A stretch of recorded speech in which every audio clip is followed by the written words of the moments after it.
Well, this is a direct replacement for a factory sub in a 2001 Suburban. I believe also 2000, 2001, 2002. And it might be a little bit different after that. First things first, make some room. Get your third row seat up. Your factory sub is right here in the back. You're going to go ahead and remove this pillar. There's only 3 clips. You pull straight out from the side and the 3 clips will come out. From there, you're going to untwist this.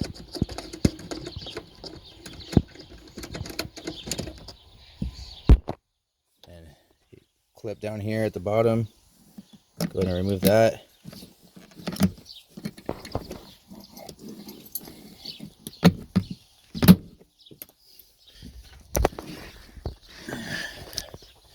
Should be able to get it out if you go slow, it shouldn't break. You also need to remove this bottom trim panel. It just clips as well on both sides. Just work your way down. Alright. While you're there, you might want to vacuum that stuff out. From there, this should just pull out. There should be a few more clips. And it just pops right out. Might be wise to remove your jack stuff because your jack stuff is back there and will fall in. There's the factory sub. From there, some Torx bits. Just pop it out. Here's the access for where your jack stuff is. Probably should pull this stuff out. Get what's loose in there before you go ahead and pull the cover off. It's just a couple things. Nothing too crazy. The rest of it seems to be pretty secured in there, so I'll just leave it. The Torx bit for this is a T20.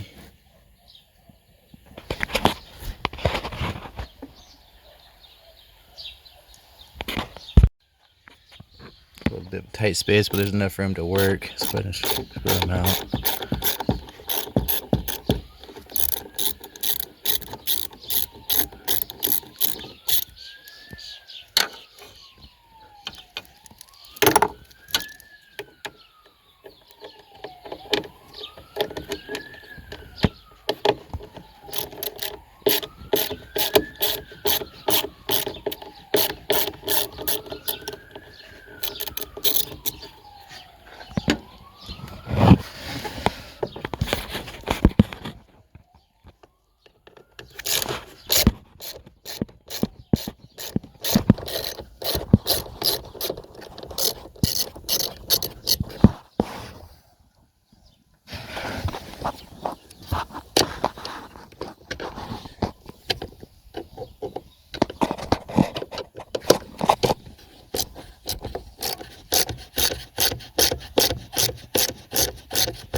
From there, it should just pop out. It might be a little stuck.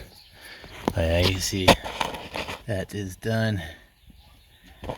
They make a refoaming kit for this. It's only like 19 bucks on Amazon if you want to try to fix it, but I'm gonna put the empty quart in there. Best way to get this out is just take a flathead, come right here, and just slowly pry out. It'll come out. Over there, you can grab it and go ahead and pull it out. And there's just a couple connectors right here.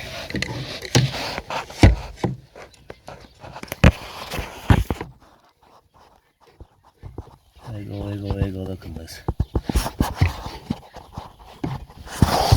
Might need both hands.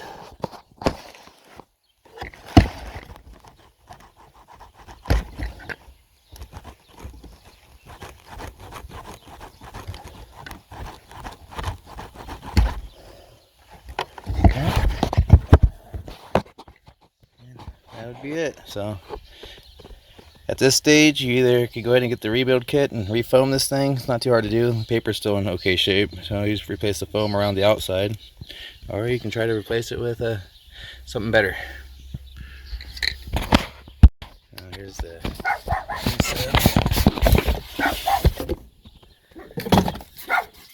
I got this one on Amazon for 56 bucks.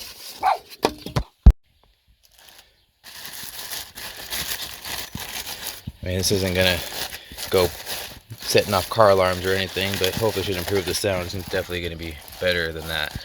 So.